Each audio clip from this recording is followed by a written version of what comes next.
Samantha, could you tell us a little bit about yourself? Yeah, hi everyone. My name is Samantha Stein. Oslo is beautiful. I feel so welcomed here. I work for TechCrunch. We're a media company that covers tech, entrepreneurship, venture capital, all parts of the tech ecosystem. So our DNA is telling the story of founders and the investors who seed them. So I have the really incredible job of being the director of Startup Battlefield and Special Projects. So what does this mean for TechCrunch? Startup Battlefield has been running for about 10 years now, and it is our feature of really early stage startups, Series A and below, and it's us predicting what's trending, what are the next really big startups that are most likely to exit or IPO. And so how do we do this?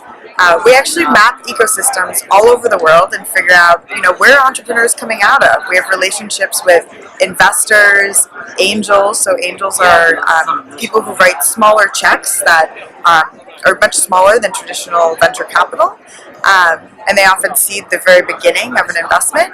We have relationships with universities, everywhere that you would have founders spinning out of. And then we actually sort through all of those founders to determine what are the best ones globally twice a year during our TechCrunch Disrupt conference.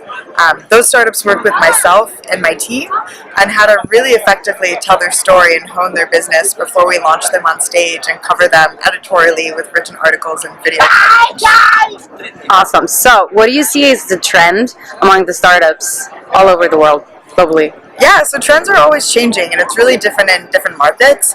Right now, we're at a really interesting time where blockchain, or as an even bigger category, distributed ledger technology, is intersecting with artificial intelligence. And as we make gains in quantum computing, both of these will intersect in really interesting ways. What I really like about blockchain is it's a new field, so anyone can get involved.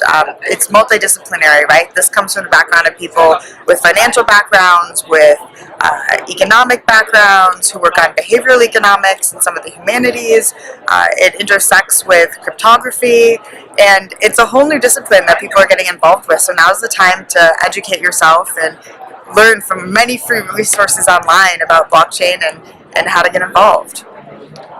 If you could say what blockchain is in like one sentence.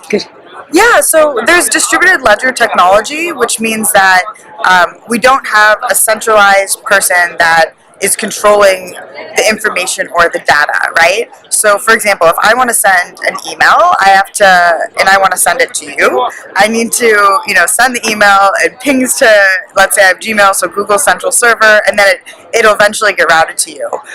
But why doesn't this go directly between us? It's because there's not an infrastructure that creates peer-to-peer trust in that way. So what blockchain is as a distributed ledger, it's taking out of the equation those centralized entities. And this is super innovative for a lot of ways. It'll affect supply chains, it'll affect financial markets, and a lot of different industries. So that's why people are calling this, the new internet. But I think what's most important is that the financial side is just one application of distributed ledger technology, and blockchain is one piece of distributed ledger technology. Great, thanks. So, is the number of female entrepreneurs growing? I hope it's growing. What do you see when you travel? Yeah, so the number of female entrepreneurs is definitely on the rise, and it's on the rise in different markets at a different pace. So we're seeing more and more female entrepreneurs, greater gender parity, which is incredible, and we have to keep making those strides. So part of it is encouraging women early on to study deep sciences and creating those opportunities for them. I think actually women right now are really well positioned to tackle a lot of amazing problems that they know well because of their experience as a woman. So of course women can tackle any problem, but some innovations that have been overlooked are because they haven't had female founders thinking about how you design for women.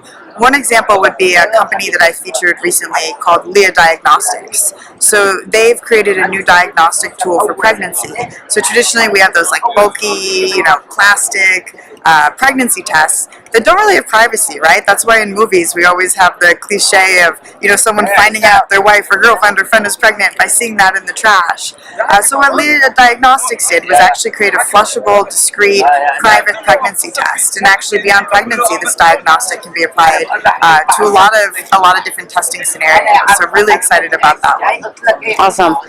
For a guy or a girl who wants to become an entrepreneur, like wants to start pretty soon, what are like 3 tips for a person who wants to become an entrepreneur should do?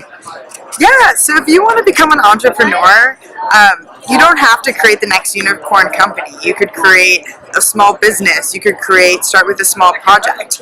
What's really important is to make sure you have a product market fit before you leave your day job.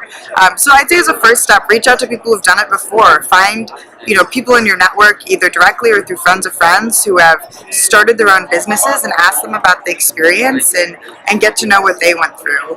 The other thing is really make sure you have a product market fit, meaning as you're designing this project, which hopefully you turn into a business that's very profitable and that you can grow and scale, make sure that you are taking a lot of time to test the people you want to use your product and figure out if this product actually meets their needs. What is their price sensitivity for it before you go ahead and build the product, because then you need to redesign it again and again to find that product market fit. And just be patient. Remember, it's an iterative process, and do what you love. Yeah. So last thing, how can they get in touch with you and TechCrunch? Yeah, so the best way to get in touch with me is Samantha@TechCrunch.com. If you want to shoot me an email telling me about an idea you're working on, or you can also submit directly to our portal, and I review those applications. It's apply.techcrunch.com. And if you have a general news story, so we're always looking to break funding rounds, really interesting stories about new startups that are emerging and gaining traction in different markets, you can email tips@techcrunch.com. Thanks. Thank you, Norway.